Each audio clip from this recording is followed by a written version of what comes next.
من تمسک بسنت عند فساد امتی فلہ اجر مئت شہید، جس نے فساد کے زمانے میں میرے ایک سنت کو زندہ کیا اس کے لیے 100 شہیدوں کے برابر اجر ہے۔ اب وہ کون سی سنت ہے؟ سنت تو سرما لگانا بھی ہے، مسواک کرنا بھی ہے، یہ سب انتہائی محترم، لیکن جس سنت کے زندہ کرنے پر 100 شہیدوں کے اجر کے بارے میں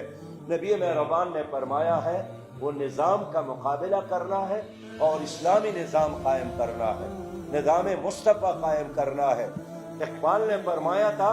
شاید ایسی کیفیت میں کہ بیاں کے کاری کی امت را بسازیں، ہماری زندگی مردانہ بادیں، چنان نالیں اندر مسجد شہر کہ دل در سینہ ملا گدازیں۔ علامہ اقبال نے فرمایا ہے کہ آؤ اس امت کی بگڑی بنا دے اور اس امت کی کشتی کو ساحل تک پہنچا دے اور اس کے لیے اپنی زندگی قربان کر لے، اور اس کام کے لیے مسجد کو محور اور مرکز بنانا ہے